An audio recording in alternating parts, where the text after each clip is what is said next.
Bonjour à tous, j'espère que vous êtes confortablement installés et dans cette partie je vous propose d'étudier la circulation atmosphérique moyenne, à savoir la structure moyenne de la troposphère. On verra donc les distributions de vent, de température et de précipitations à l'échelle globale.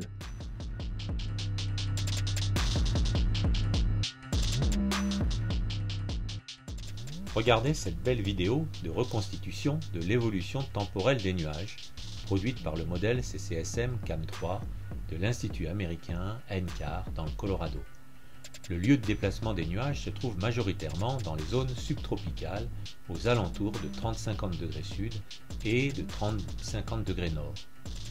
Et le déplacement indiqué par ces flèches bleues, se fait d'ouest en est, que ce soit dans l'hémisphère nord comme dans l'hémisphère sud. En revanche, à l'équateur, les nuages se déplacent mais plus lentement d'est en ouest, comme indiqué par cette flèche rouge. Ces directions de mouvement de vent sont dues aux effets de la force de Coriolis, eux-mêmes dus à la rotation de la Terre. Regardons l'évolution de la dynamique depuis 1998 jusqu'en 2018 à la surface de la Terre, soit 20 années, mois par mois de dynamique qui défilent devant vos yeux. D'abord, on représente ici les vecteurs vent et leurs lignes de courant correspondantes, puis on enlève les flèches pour que ce soit un peu plus clair. On s'aperçoit qu'il y a plusieurs enroulements de lignes de courant, que ce soit dans l'hémisphère nord comme dans l'hémisphère sud, qui se déplacent tout au long du temps. Si on regarde bien, finalement la plupart des enroulements sont quasi permanents et se déplacent peu, comme par exemple dans les régions subtropicales. Mais certains apparaissent et disparaissent. Étudions ça de plus près. On superpose maintenant le champ correspondant de géopotentiel à la surface, ou isohypse, en couleur. On reviendra sur les géopotentiels dans la suite. Concentrons-nous sur les cercles, les zones où le géopotentiel à la surface est fort et positif, c'est-à-dire de couleur rouge, c'est la signature d'anticyclone. Et quand le géopotentiel est plutôt bleu, plutôt négatif, c'est la signature de dépression qui apparaissent de façon plutôt cyclique. Par exemple, regardez sur la région indienne, région de fortes moussons et qui dépendent en fait des saisons. Voici maintenant la moyenne des isohypses, c'est-à-dire la moyenne de la hauteur géopotentielle entre 1948 et 2018, soit 70 ans de moyenne. Les zones rouges sont les anticyclones, zones de haute pression ou zones de forte hauteur géopotentielle, présentant ainsi une bosse qui tourne dans le sens des aiguilles d'une montre dans l'hémisphère nord et dans le sens inverse dans l'hémisphère sud. Quant aux dépressions, zones de basse pression, de faible hauteur géopotentielle, présentent en fait un creux dont la couleur est vert-bleu. Elles vont tourner dans le sens inverse des aiguilles d'une montre dans l'hémisphère nord et dans le sens des aiguilles d'une montre dans l'hémisphère sud. Mais essayons de comprendre ces mouvements. Par exemple, dans l'hémisphère nord, aux alentours de 40 degrés nord, les vents sont d'ouest. Nous avons au milieu de l'océan Atlantique le célèbre anticyclone des Açores qui rencontre une dépression plus au nord.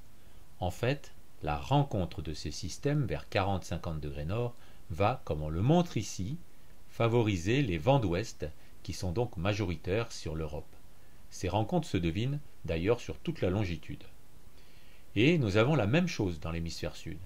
La force de la dépression par rapport à l'anticyclone va déterminer la direction et la force des vents d'ouest.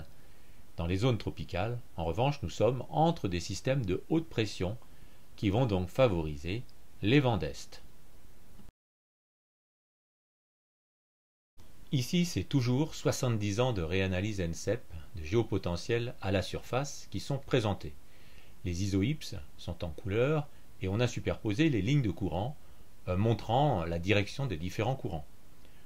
En hiver, c'est-à-dire en décembre, janvier, février dans l'hémisphère nord et en juin, juillet, août dans l'hémisphère sud, on a des zones dépressionnaires des latitudes moyennes qui s'intensifient au nord-ouest de l'Atlantique et du Pacifique et sur tout l'océan austral dans l'hémisphère sud. Toujours en hiver, regardez, des hautes pressions s'établissent sur la Sibérie et dans une moindre mesure sur l'Amérique du Nord ou sur l'Australie, avec évidemment le rail d'anticyclones quasi permanent sur les océans du Nord et du Sud.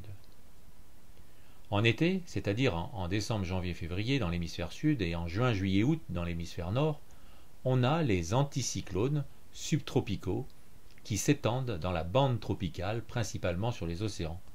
Puis, il y a des dépressions qui caractérisent les zones de mousson, principalement l'Inde et une partie de l'Afrique, puis un peu au nord de l'Australie.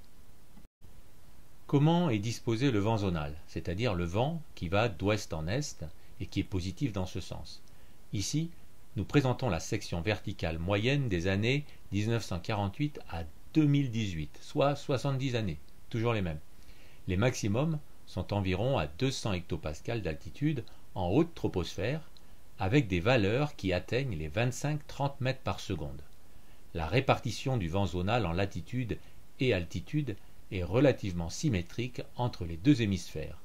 En revanche, les vents tropicaux, autour de l'équateur, sont d'est et sont appelés alizés.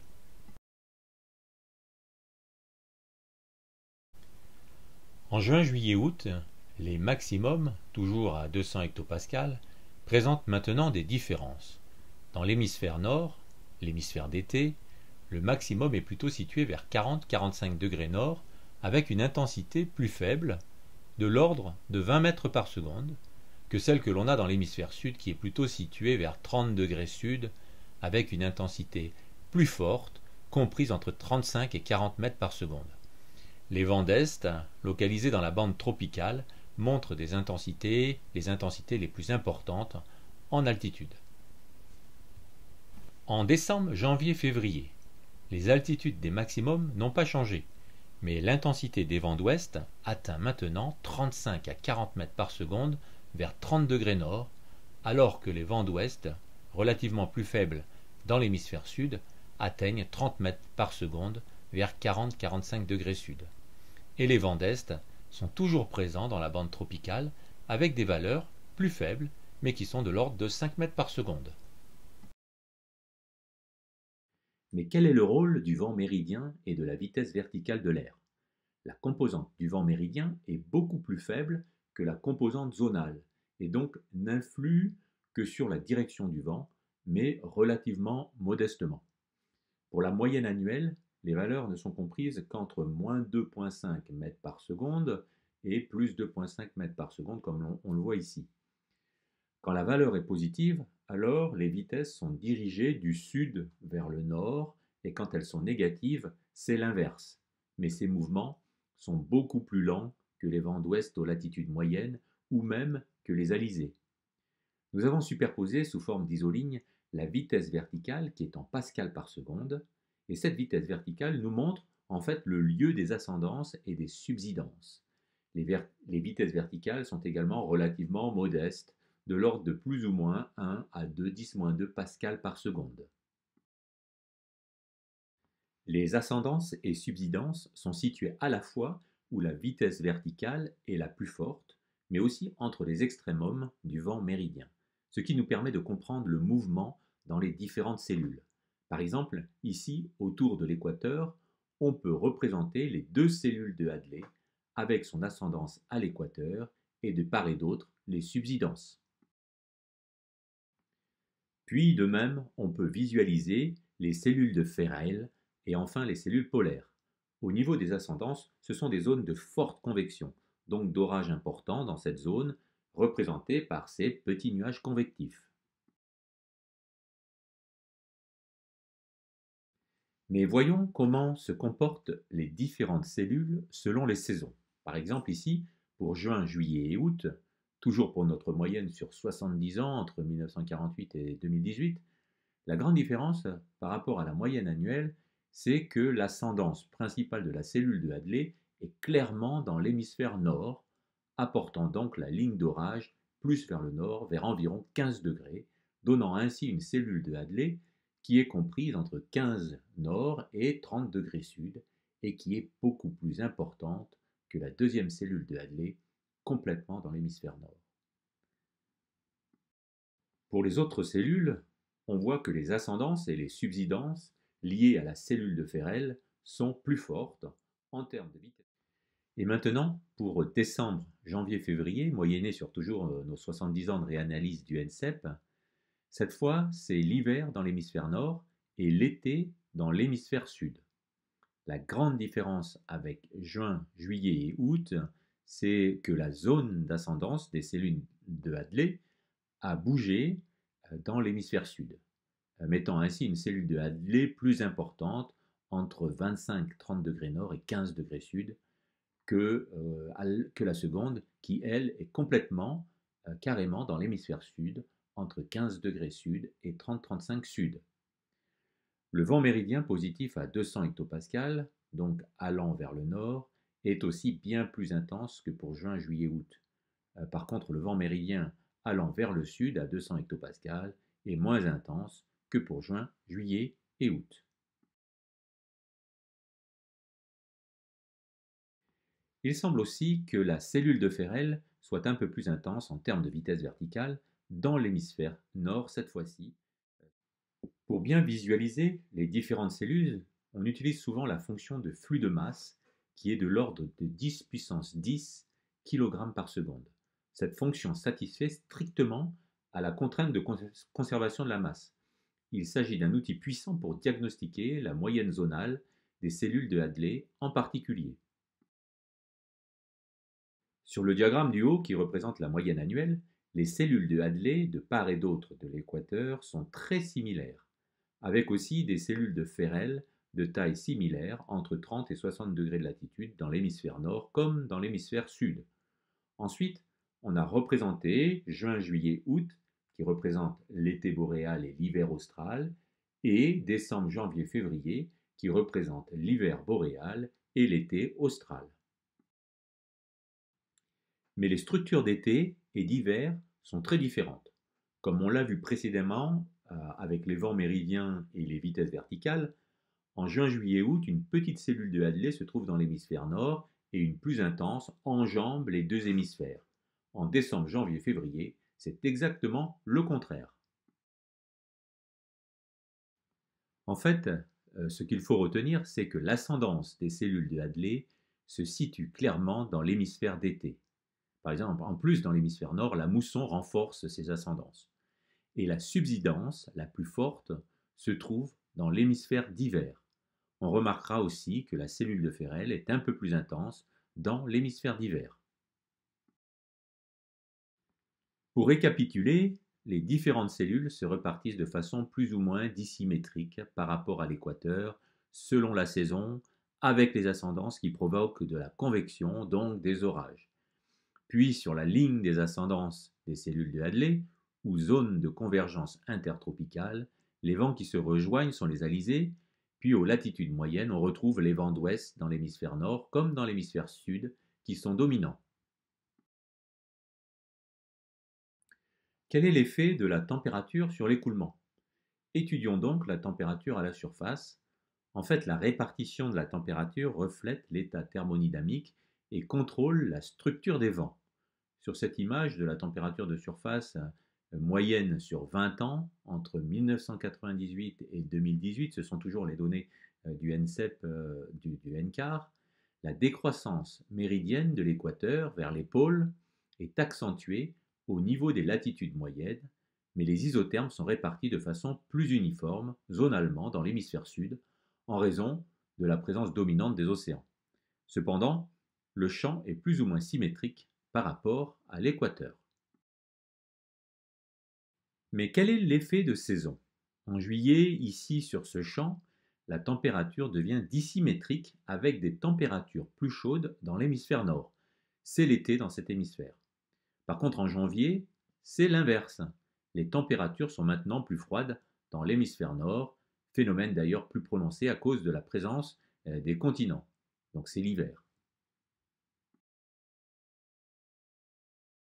Si on veut étudier les changements saisonniers de cette même température, on peut alors faire la différence entre la température du mois de janvier et celui du mois de juillet. Pour avoir pas mal de statistiques, nous avons toujours moyenné sur les 20 ans d'analyse NCEP entre 1998 et 2018. Donc pour mieux voir le cycle saisonnier, faisons donc la différence entre le champ de température de janvier et celui de juillet, qui correspondent à un mois en hiver et un mois en été dans l'hémisphère nord. Le cycle, alors, qu'est-ce qu'on obtient? le cycle saisonnier est maximum sur les continents de l'hémisphère nord aux latitudes subpolaires. C'est ce qu'on voit très bien sur ce champ de différence où les continents sont colorés en bleu avec des isolignes plus resserrées. Les différences peuvent atteindre jusqu'à plus de moins 30 degrés Celsius. Puis on remarque qu'il est proche de zéro, cette différence est proche de zéro, dans les régions équatoriales et faible sur les océans. En effet, la plus grande inertie thermique des océans minimise les variations de température. Deux petites animations ici. La première à gauche, c'est l'animation de la structure verticale de la température mois par mois pour l'année 2020. C'est une moyenne zonale de la température, c'est en fait une coupe verticale pression en fonction de la latitude. Les températures les plus froides, comme on peut le remarquer ici, se trouvent en haute troposphère équatoriale vers 100 hectopascales, avec des températures qui atteignent les moins 70 degrés Celsius. Puis c'est surtout dans la basse troposphère que ça bouge. Attention, ici, faites attention, ici l'hémisphère sud se trouve à gauche et l'hémisphère nord à droite. En fait, le maximum de température dans la basse atmosphère se déplace sud-nord et nord-sud en fonction des mois. Et donc, évidemment, en fonction des saisons. Sur l'animation de droite, on voit la différence de structure verticale de la température entre décembre, janvier, février, où le maximum de l'ordre de 25 degrés Celsius situé autour de 0 degré de latitude va bouger en juin, juillet, août vers le nord, qui représente en fait l'été boréal. En fait, la répartition verticale de température résulte de l'absorption et de la réémission du rayonnement thermique de la surface, et en raison de l'inertie thermique de l'atmosphère, le cycle saisonnier est plus marqué que le cycle diurne. La température diminue moins vite que le gradient adiabatique sec, ce qui rend la troposphère plutôt stable, mais les mouvements verticaux à saturation sont cependant parfois instables. Regardons maintenant ce qui se passe en altitude. Sur cette figure, à 200 hectopascales, ce qui fait à peu près entre 10 et 12 km d'altitude selon la position en latitude, les vents sont quasiment parallèles aux isohypses représentés en couleur. Et l'écoulement est quasi géostrophique. Ici, nous avons 20 ans de données d'analyse NCEP de 1998 à 2018 et c'est la distribution moyenne qui est représentée ici. La circulation est plus zonale dans l'hémisphère sud que dans l'hémisphère nord, due à la présence de relief et où se manifeste l'onde planétaire représentée ici en orange. Si on regarde après maintenant la composante zonale du vent, positive d'ouest en est, je rappelle, en couleur et en isoligne, les maximums des latitudes moyennes caractérisent les courants G, avec des valeurs qui peuvent atteindre les 30 mètres par seconde en bande zonale au sud ou sur les bords est des continents au nord. En revanche, la circulation tropicale d'est, qui donne les alizés, est moins intense et moins régulière. Les valeurs sont plutôt de l'ordre de 15 mètres par seconde, bien sûr à cette altitude.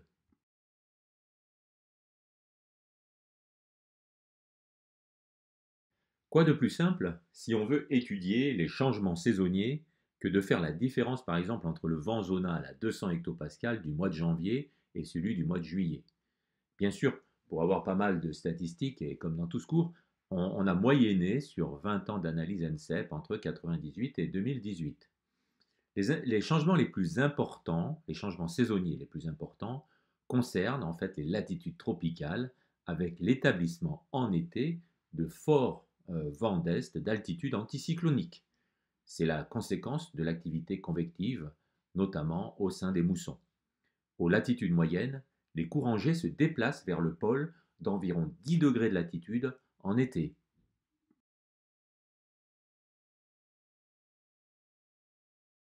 Mettons tout cela en équation. Les vents zonaux suivent un parallèle et le vent méridien, comme son nom l'indique, un méridien. Faisons le bilan des forces en présence pour écrire l'équation du mouvement d'une particule d'air dans le repère EX, EY et EZ, et on considère que les forces massiques, eh bien, on a la force de Coriolis Fc, considérée comme une pseudo-force, mais qui peut être considérée comme une force apparente, équivaut moins 2 fois oméga vectoriel, la vitesse de la particule, qui finalement représente la vitesse du vent. Ensuite, il y a la force de pression, Fp, qui vaut moins gradient de P, P étant la pression, divisé par la masse volumique de l'air, ρ. Puis on a la force de pesanteur, Fg, qui est égale à moins g fois le vecteur Ez. Et enfin, la force de friction qui vaut Fr, qu'on négligera bien souvent. Ainsi, l'équation du mouvement, qui provient donc de la relation fondamentale de la dynamique, devient dv sur dt, qui est égale à la somme de toutes ces forces, soit la force de Coriolis, la force de pression, la force de pesanteur et la force de friction. Ou le vecteur, alors il y a le vecteur aussi vent, ou v, qui a 3 composantes, et qui est en fait le vecteur vent de coordonnées cartésiennes avec u, qui est la composante zonale, positive de l'ouest vers l'est. V, c'est la composante méridienne, positive du sud vers le nord. Et enfin, la composante verticale W, dirigée selon EZ. Et il y a grand oméga, qui est la vitesse angulaire de la Terre. Le module de cette vitesse angulaire, c'est petit oméga, qui est égal à 2π sur t, où t représente, c'est le temps d'une rotation qui correspond... Oui, j'oubliais, la vitesse angulaire oméga a pour coordonnées 0, cosinus phi et sinus phi, où phi est la latitude. On va s'occuper maintenant du mouvement horizontal. Dans l'atmosphère, la vitesse verticale est petite par rapport au vent horizontal, et l'accélération verticale de Coriolis est négligeable par rapport à celle de la pesanteur. En effet, si on calcule la composante en z de la force de Coriolis en prenant une vitesse par exemple petit u à 20 mètres par seconde, on a un cosinus phi qui est au maximum égal à 1, et bien oméga qui représente un tour de rotation de la Terre en 24 heures, et bien on a FCZ, la composante de la force de Coriolis en z, qui est égale à 2 fois oméga fois u fois cosinus phi. On a quelque chose qui est inférieur ou égal, ou qui est plus petit que 2 fois 2π, divisé par 24 fois 3600 secondes, multiplié par u, qui est 20 mètres par seconde, et multiplié par 1. Et ça donne 3, 10-3 mètres par seconde au carré, qui est donc très très petit par rapport à l'accélération de la pesanteur g, qui est égale à 9,81 mètres par seconde au carré. Dans ce cas, on peut donc considérer que les composantes horizontales de la vitesse. Et si on pose par exemple VH, le vecteur VH, qui est le vecteur vent de composantes horizontales U, petit u et petit v, donc selon EX et EY, eh bien la force de Coriolis est à peu près égale au vecteur de composantes plus FV et moins FU, et qui s'écrit finalement comme moins F fois le vecteur EZ vectoriel, le vent horizontal VH, le vent horizontal, où F, c'est le paramètre de Coriolis qui vaut 2 oméga fois sinus phi. Et on a aussi F qui est plus grand que 0, qui est positif dans l'hémisphère nord, car phi est positif. Et F est négatif dans l'hémisphère sud, car phi est négatif. Aux latitudes tempérées, le paramètre de Coriolis, F, vaut à peu près environ 10-4 secondes moins 1.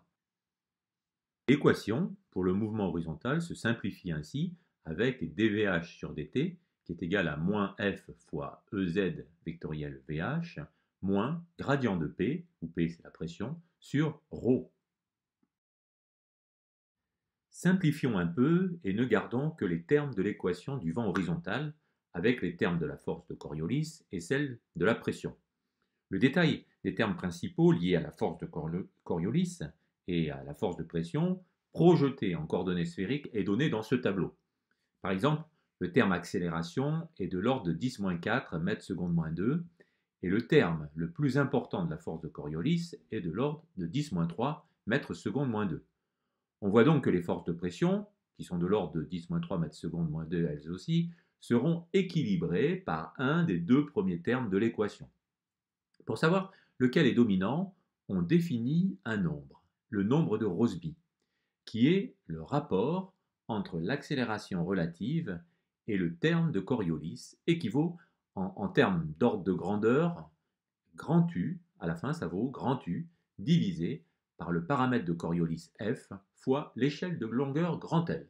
Alors par exemple, pour une vitesse U, qui est égal à 10 mètres par seconde, et un paramètre de Coriolis qui vaut 10-4 secondes moins 1, typique aux latitudes moyennes, eh bien, on a pour l'échelle synoptique un nombre de Rossby qui vaut 0,1. Et donc, c'est un dixième, et donc l'effet dû à Coriolis est très fort. Tandis qu'à moyenne échelle, quand l'échelle de longueur est de l'ordre de 10 km, le nombre de Rossby est de 10. Et donc l'effet dû à Coriolis est beaucoup plus faible. Donnons encore quelques exemples. On rappelle que la force de Coriolis est égale à moins F fois EZ vectoriel VH, où VH a pour composante UV et 0, où VH aussi c'est la vitesse horizontale, et F c'est égal à 2 oméga sinus phi, et c'est le paramètre de Coriolis. Par exemple, on a déjà vu qu'aux moyennes latitudes, phi à peu près égal à 45 degrés latitude, eh bien on a F qui est égal à peu près à 10-4 secondes moins 1. Dans l'hémisphère nord, là où phi, la latitude, est supérieure à 0, eh bien un mouvement vers l'est, c'est-à-dire petit u supérieur à 0 et v, la composante v est égale à 0, eh bien ça produit une force de Coriolis vers le sud, c'est-à-dire la composante FCY est inférieure à 0, est négative. De même, un mouvement vers le nord, à savoir u, petit u, est égal à 0, mais v positif, petit v positif, alors ça produit une force de Coriolis vers l'est, c'est-à-dire Fc de x, la composante en x de la force de Coriolis. Voyons maintenant comment on peut définir la force de pression en fonction du géopotentiel. Déjà, le géopotentiel, on peut le définir par l'intégrale de la pesanteur depuis la surface jusqu'à l'altitude z, qui finalement est égale à Gz si G ne dépend pas de l'altitude. Prenons simplement la valeur de la composante en x de la force de pression Fpx, qui est égale à moins 1 sur ρ dp sur dx, et si par exemple on se place dans le plan zx, où 3 points sont disposés à l'intérieur, A, B et C, avec A et C sur une isobarre. C'est-à-dire que la pression en A est la même qu'au point C.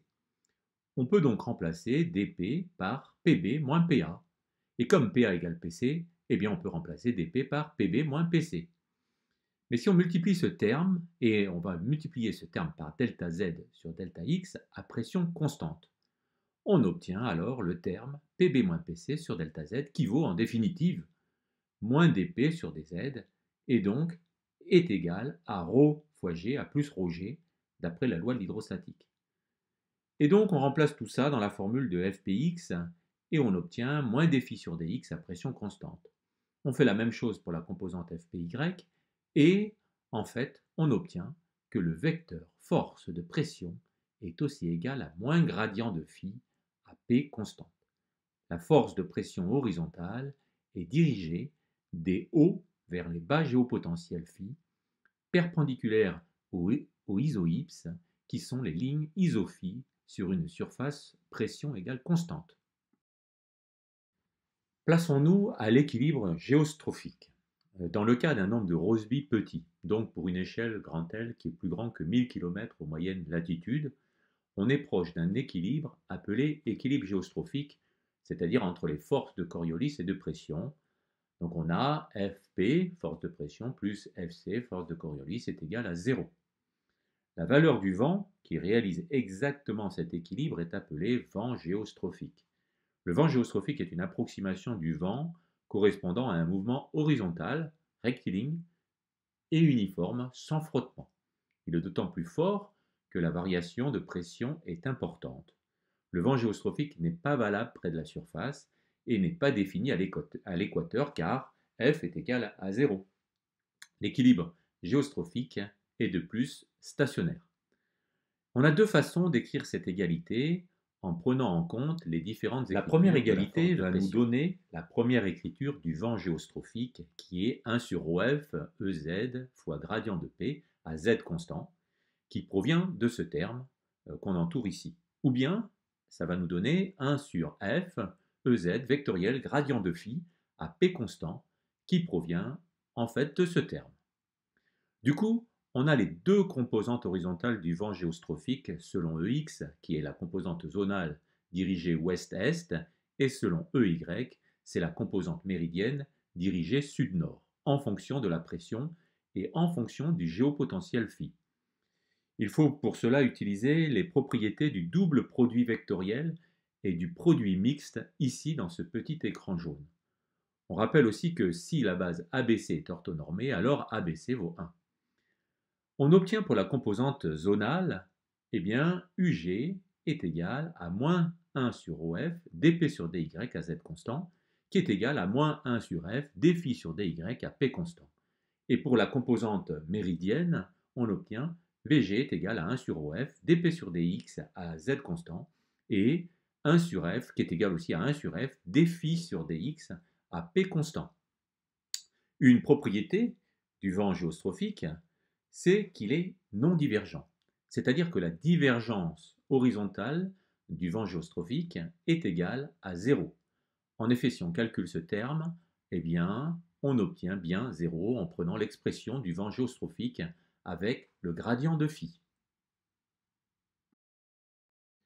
Prenons l'exemple de l'hémisphère nord et schématiquement plaçons le vent géostrophique sur des isobars. Par exemple, ici, les trois isobars P1, P2 et P3 avec les basses pressions à gauche et les hautes pressions à droite. Du coup, la force de pression est perpendiculaire aux isobars et dirigée des hautes pressions vers les basses pressions. La force de Coriolis est opposée à la force de pression et le vent géostrophique est tangent à la ligne isobare et perpendiculaire aux deux forces, laissant les basses pressions sur sa gauche. D'où la loi de Buys-Ballot, météorologue hollandais du XIXe siècle, qui dit que dans l'hémisphère nord, en tournant le dos au vent, ici le vent géostrophique, les basses pressions sont à gauche, et en fait le vent géostrophique est une bonne approximation du vent synoptique. Mais lors de dépression, endroit de basse pression, par exemple dans l'hémisphère nord, quand les isobars sont circulaires, et ce sont des phénomènes de grande échelle par exemple, eh bien l'effet de la force de Coriolis fait que le vent se dirige plutôt vers le centre de la dépression et le vent tourne dans le sens inverse des aiguilles d'une montre. Pour les anticyclones, lieu de haute pression, on a le vent qui s'écarte du centre, comme ceci, dans le sens des aiguilles d'une montre, ceci évidemment dans l'hémisphère nord. Mais dans l'hémisphère sud, à cause du paramètre de Coriolis. Définissons maintenant le vent thermique. C'est en fait la dérivée verticale du vent géostrophique qui peut donc se calculer en fonction de la pression comme de l'altitude. On peut le définir comme étant la différence entre le vent géostrophique à deux altitudes différentes. Tout d'abord, plaçons-nous à l'équilibre hydrostatique. On a donc dP sur dz est égal à moins ρg. Et si on prend la dérivée des géopotentiels par rapport à la pression, on obtient G dz sur dP, qui finalement est égal à moins 1 sur ρ, la masse volumique de l'air, et finalement, en utilisant la loi des gaz parfaits, c'est égal à moins R fois T sur P, où T est la température. Dérivons maintenant le vent géostrophique par rapport à la pression, que on avait défini ce vent géostrophique juste avant. On obtient dVg sur dP, qui est égal à 1 sur F, dérivé du vecteur Ez, vectoriel gradient de phi, à pression constante, le tout divisé par dP. Alors, en réarrangeant cette formule, on en déduit rapidement que dVg sur dP est égal à moins R sur Fp fois le vecteur Ez vectoriel gradient de T à pression constante. On en arrive très simplement aux coordonnées en fonction des logarithmes, à savoir d de UG sur d de log de P est égal à R sur F dt sur dy à P constant, et de même dVg sur d log de P est égal à moins R sur F dt sur dx à P constant. Donc, le vent thermique est égal à R sur F intégrale, à moins R sur F intégrale entre P0 et P1 de EZ vectoriel gradient de la température fois d log de P. On peut aussi définir le vent thermique en fonction de l'altitude Z. Pour cela, il suffit de multiplier par dP sur dz à gauche de l'équation et par moins ρg à droite. On obtient la dérivée du vent géostrophique par rapport à l'altitude Z et les composantes dUg sur dz est égale à moins g sur ft fois dt sur dy à z constant, et de même pour dvg sur dz, qui est égal à plus g sur ft fois dt sur dx à z constant. Bon, il vaut mieux. Traçons dans l'hémisphère nord et sud des isothermes qui vont des températures les plus froides aux latitudes moyennes aux températures les plus chaudes dans la bande tropicale autour de l'équateur. Dans l'hémisphère nord, le cisaillement vertical du vent est parallèle aux isothermes, avec les températures les plus chaudes à droite. Le vent thermique est perpendiculaire au gradient de température, la température d'état comme la température potentielle, car le gradient de température est à pression constante. Par contre, dans l'hémisphère sud, les températures les plus chaudes sont à gauche du vent thermique. Donc, le gradient thermique méridien entre l'équateur et les pôles génère des vents d'ouest aux latitudes moyennes des deux hémisphères. De plus, au fur et à mesure que l'on monte en altitude, dans une atmosphère barocline, la dérivée du vent géostrophique augmente, et donc le vent thermique augmente avec l'altitude. À pression constante, le vent thermique peut se réécrire en utilisant la température potentielle. Par exemple, la dérivée de UG par rapport au logarithme de la pression, formule qu'on a vue juste avant, eh bien, on peut remplacer la température d'état, grand T, par la température potentielle, θ, comme ici. Donc regardons ce que cela traduit sur les champs annuels de vent zonal, c'est-à-dire les vents positifs d'ouest vers l'est, et le champ de température potentielle. Les vents d'ouest ont un cisaillement de vent maximum vers 200 hectopascales dans les deux hémisphères, et les vents d'est sont plutôt équatoriaux. Les répartitions en latitude et altitude du vent zonal U et de la température potentielle θ sont en équilibre du vent thermique. En effet, le cisaillement vertical du vent, maximum aux latitudes moyennes, est en relation avec le fort gradient méridien de température potentielle, ce que l'on voit quand on superpose les deux champs. Dans le paragraphe précipitations, voici maintenant la moyenne annuelle de la teneur en eau des précipitations entre 1948 et 2018. Ce sont toujours les réanalyses NCEP du NCAR. L'unité est en kg par mètre carré.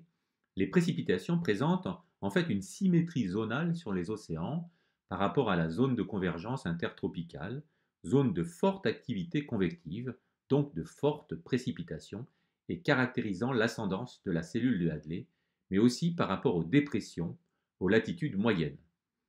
Les précipitations sont plus fortes, par exemple sur la mer des Philippines, car l'évaporation est intense sur les eaux chaudes. Pour bien voir les différences dans les précipitations, séparons les champs entre décembre, janvier, février et juin, juillet, août, avec toujours la même moyenne entre 1948 et 2018. Ce sont les mêmes données. Nous voyons parfaitement où sont les zones de plus forte précipitation, à savoir sur les continents tropicaux en été austral, par exemple en décembre, janvier, février, dans l'hémisphère sud, sur le nord de l'Australie, en Afrique australe et sur l'Amazonie. Puis, par exemple, en juin, juillet, août, plus au nord sur l'Inde, en Asie du Sud-Est, zone de forte mousson, mais aussi en Afrique de l'Ouest et en Amérique centrale. Voici la moyenne zonale des précipitations, ici en millimètres de précipitations par jour.